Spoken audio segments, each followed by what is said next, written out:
Senhoras e senhores, bom dia, boa tarde ou boa noite. Iniciaremos hoje a terceira e última aula da disciplina Agrometeorologia do curso técnico em florestas. Sou o professor Takeshi e iniciaremos a aula. Nesta aula, iremos abordar as estações meteorológicas. Então, nós vimos nas aulas anteriores a parte de clima, a parte de elementos climáticos, a parte de fatores climáticos e hoje fecharemos com as estações meteorológicas, que são equipamentos que fazem as medições dos elementos climáticos. Então vamos conhecer as principais estações meteorológicas aplicadas na agricultura, conhecer os principais aparelhos utilizados na climatologia, a sua importância e a função, e iniciaremos falando da estação meteorológica, que é o local onde estão instalados um conjunto de instrumentos que devem descrever de maneira sucinta as condições meteorológicas do momento da observação. A medição correta ela é muito importante para você manter a veracidade das medições e veracidade das informações e realizar uma tomada de decisão acertada. Então, o local de instalação de uma estação meteorológica deve ser representativo das condições geográficas predominantes da região. Quando conveniente, instalados, uma estação meteorológica representa condições de tempo de uma região de raio de aproximadamente 150 km. Então, uma estação meteorológica pode ser instalada em conjunto com vários produtores ou várias empresas que estiverem em aproximadamente 150 km de distância. O solo da estação deve ser cultivado com grama, batatais, nas regiões de climas tropicais, ou alfafa nas regiões de clima temperado, a qual deve ser periodicamente aparada para manter uma altura de 5 a 10 centímetros, com irrigação e nutrição mineral de forma satisfatória. Na área dos tanques evapotranspirométricos, o gramado é mantido a 12 centímetros, para você ter a condição de medir a evapotranspiração de referência. As observações meteorológicas consistem em uma série de procedimentos executados segundo determinadas normas para avaliação qualitativa ou quantitativa de um ou vários elementos meteorológicos. Então, vocês vão ter que começar a ter noção de qualidade desses dados, se eles têm repetitividade, ele tem confiabilidade, e a quantidade dos dados, se ele é coletado de forma contínua a um tempo muito extenso. Então, normalmente, de forma simplificada, a estação meteorológica é o local onde são realizadas as observações meteorológicas. Essas observações meteorológicas são os elementos do clima, que são a temperatura, a umidade do ar, radiação solar, velocidade de vento e outras. Os tipos de estações meteorológicas mais encontradas são a convencional e a automática ou automatizada, de acordo com algumas literaturas. A convencional é formada por instrumentos convencionais dos quais são obtidos, observados e registrados dados meteorológicos de interesse agrícola e para os outros interesses tais como temperaturas, umidades, precipitação, evaporação, radiação solar, pressão atmosféricas e ventos. Na estação meteorológica convencional, nós temos que ter um observador ou vários observadores para realizar essa coleta de dados. Pelo fato de que, nesse tipo de estações, os sensores são normalmente mecânicos ou eletromecânicos, onde você vai ter que fazer a anotação e a visualização dos dados que estão sendo medidos.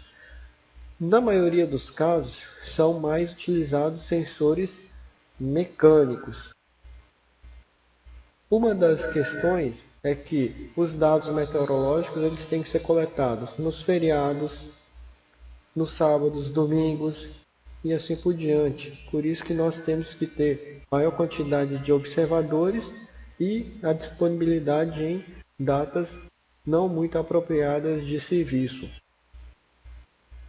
Outro fator também que nós observamos em estações meteorológicas convencional é que o observador ele tem que estar o quê? Treinado para que não faça equívoco nas medições, como fazer leituras erradas, cometer erros grosseiros e correr risco de anotação dos dados de forma equivocada. Na estação meteorológica automática, ela é equipada com sensores eletrônicos e eletromecânicos, por causa da sua característica de funcionamento e pode ser colocado em qualquer lugar que possa fornecer energia elétrica, em alguns casos pode funcionar com baterias e coletores solares. Esse tipo de estação ele é mais apropriado para o uso dos produtores rurais, ou seja, ou cooperativas, pelo fato de que eles são de forma automatizada, coletam os dados e armazenam esses dados. Alguns dão até os valores de evapotranspiração de referência para facilitar o cálculo da quantidade de água necessária para a planta. Ela é equipada com sensores eletrônicos que dispensam medição e visualização desses dados de forma manual. Então, uma vez instalada, você só vai fazer a limpeza dos sensores e fazer a coleta dos dados através de computador, linha telefônica, linha de satélite e assim por diante. Nós temos aqui um local onde são instalados sensores de uma estação meteorológica convencional. Os instrumentos devem ser dispostos de acordo com a legenda do lado. No caso, este instrumento é um anemômetro que irá medir a velocidade do vento. O 2 é o nosso abrigo termométrico, ou seja, ele vai medir temperatura e a umidade do ar. Alguns casos nós colocamos também atmômetro ou poder evaporante do ar. No 3 nós temos o pluviógrafo, onde nós temos a medição e a coleta e registro de dados de chuva. No 4 nós temos o pluviômetro, que somente vai coletar a quantidade de água e nós teremos que medir posteriormente, utilizando a mesma forma da medição de chuva, ou seja, você tem a área do coletor de chuva, que é o pluviômetro, o volume coletado e você vai dividir pela área. Aí você vai ter a lâmina em milímetros. O 5 nós temos aqui o heliógrafo, ou seja, nós mediremos a radiação solar incidente na superfície do solo, ou superfície da Terra. No 6 nós temos os termômetros de solo, os geotermômetros, que você pode medir em várias profundidades, tipo de cobertura. E 7 nós temos o tanque classe A, que normalmente é utilizado para medir a nossa evapotranspiração de referência de forma indireta, ou está chamados também de tanque evapotranspirométrico. A estrutura onde nós temos instalado a estação meteorológica convencional, ela é feita através de um cercado para evitar a entrada de animais, onde nós temos o alambrado, as estacas e nós temos uma porta.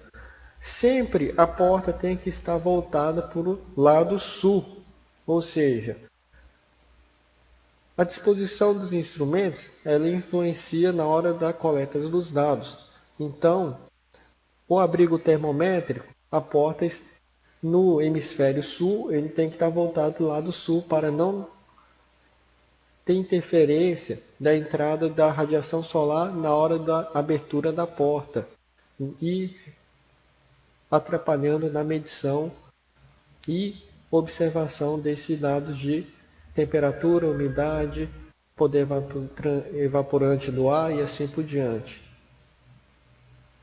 As estações meteorológicas automáticas, ela tem mais ou menos esse tipo de configuração, ou seja, nós temos a torre principal, temos os sensores de velocidade e direção de ventos, nós temos o coletor de dados, sensor de temperatura, sensor de chuva, sensor de temperatura do solo e um painel solar e um para-raio. Eles coletam esses dados de forma eletrônica, em forma de texto, que serão coletados por via computador, via celular, via telefone, via satélite e trabalhado em um computador. Nós temos nas estações meteorológicas aparelho para medição de temperatura de ar e do solo. Na verdade, a temperatura do ar ela é uma das mais fáceis de ser medida e mais barata de ser medida pelo fato do sensor ser mais barato. Para os pequenos produtores, você medindo a temperatura máxima, mínima e média do ar da sua propriedade, nós conseguimos estimar de forma bastante precisa o consumo de água pelas plantas da sua propriedade.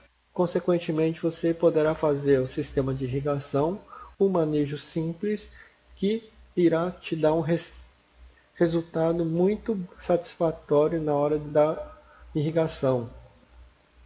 Você também terá aparelho para medição de radiação, tanque evapotranspirométrico classe A, aparelho para medição de vento, umidade relativa do ar, pressão atmosférica e precipitação. Temos nesta figura o tanque evapotranspirométrico, que é o que nós chamamos de tanque classe A, onde temos o parafuso micrométrico que você irá utilizar para realizar a medição da altura da lâmina de água que evaporou do tanque.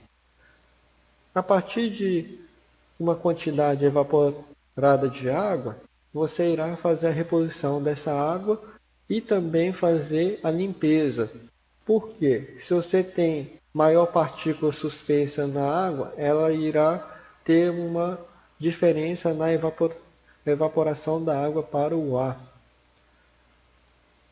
Na figura B, nós temos o barógrafo, ou seja, ela vai medir e registrar a pressão atmosférica no mecanismo de relógio e papel quadriculado.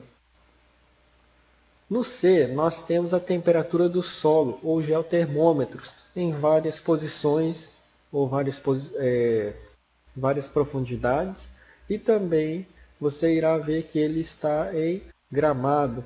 Você pode medir em solo nu, você pode medir na cultura onde você está cultivando, e nós temos nesse caso o gramado. Na figura D nós temos o anemógrafo, ou seja, ele vai medir e registrar a velocidade do vento, ou seja, neste caso ele irá registrar a velocidade do vento em relação à distância, ou seja, quilômetro por dia. Se você tem quantidade de vento que deslocou por dia, você fazendo as contas, você vai conseguir encontrar em metros por segundo. Na figura E, nós temos o psicrômetro. Psicrômetros são os dois termômetros que estão no sentido vertical, onde nós temos temperatura do bulbo seco e temperatura do bulbo molhado, onde ele vai medir o poder de evaporação do ar em relação à temperatura. Ou seja, ele irá ver quantidade de vapor de água que está sendo demandado pela atmosfera. Na figura F, nós temos o pluviômetro, ou seja, você vai ter a medição da chuva, ou seja, ele vai coletar a quantidade de água nesse funil, com a abertura da boca de diâmetro conhecido, você tendo a área de coleta e o volume, você vai ter a lâmina em milímetro, como nós calculamos na coleta de água de chuva.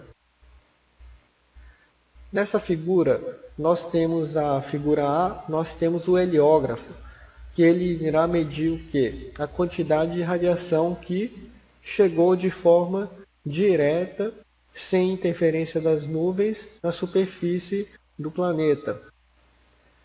Ele mede essa radiação de acordo com a quantidade de energia que é convertida nessa esfera de vidro, que irá queimar a quantidade correta do papel que está abaixo do vidro. Então nós sabemos quantas horas de radiação solar direta que nós tivemos neste dia. Na figura B, nós temos o abrigo de sensor de temperatura e umidade relativa do ar de uma estação meteorológica automática, onde nós temos sensores eletrônicos que irá fazer a medição e o registro destes dados. Se você comparar os sensores de uma estação meteorológica automática e sensor de uma estação meteorológica convencional, vocês irão perceber que o tamanho dos sensores são muito diferentes, ou seja, a estação meteorológica convencional ela é maior do que a da estação meteorológica automática. Então, a estação meteorológica automática irá ocupar um espaço bem menor. A estrutura externa de uma estação meteorológica automática é a mesma da convencional. Você tem que ter um alambrado, esse alambrado tem que ser cercado, não pode ter entrada de animais, a superfície tem que ter cobertura vegetal e assim por diante. Na figura C, nós temos o piranômetro para estações meteorológicas automáticas, ou seja, ela irá medir a quantidade de radiação solar recebida na superfície do planeta. Na figura D, nós temos o abrigo termométrico, ou seja, onde estão instalados os psicrômetros, os sensores de temperatura máxima e mínima e assim por diante. Na figura E, nós temos a velocidade e direção do vento de uma estação meteorológica automática. Notem que na figura anterior nós tínhamos a figura de um anemógrafo e ele era bem maior. Na figura F, nós temos o saldo radiômetro, ou seja, ele irá medir o balanço de radiação, ou seja, a radiação que chega diretamente do céu para a Terra e a radiação que está sendo refletida da Terra para o céu. Em resumo, nós verificamos a importância da coleta de dados meteorológicos para o uso agrícola e florestal, utilizando as estações meteorológicas tanto convencional ou tanto automática. Nessa disciplina também vimos também os conceitos básicos sobre agrometeorologia, clima e tempo, fatores e elementos climáticos e zonamento agroclimático. Sem a coleta dos dados meteorológicos pelas estações, vocês não conseguem ter os cálculos e as previsões desses conceitos básicos sobre agrometeorologia. Nós também, desta forma, conseguimos conhecer e compreender a importância do zoneamento agroclimático nas atividades agrícolas e florestais. Podemos estabelecer uma relação dos movimentos terrestres, o clima e sua influência nas atividades agrícolas e florestais. Ou seja, você compreendendo os movimentos terrestres de rotação e translação, nós conhecemos estações do ano, nós temos a influência da estação do ano no clima da região, sabemos também dos fatores climáticos como a latitude e a altitude, em relação à influência da clima nas atividades agrícolas e florestais, a importância do conceito de atmosferas e suas principais camadas, que vai influenciar nas produções agrícolas e florestais. Assim, nós conseguiremos melhorar a produção agrícola e promover o desenvolvimento sustentável. Sugiro que façam as atividades avaliativas, o quiz e que vocês consigam também fazer pesquisas em livros, artigos, textos científicos e assim por diante. Muito obrigado pela atenção e até a próxima.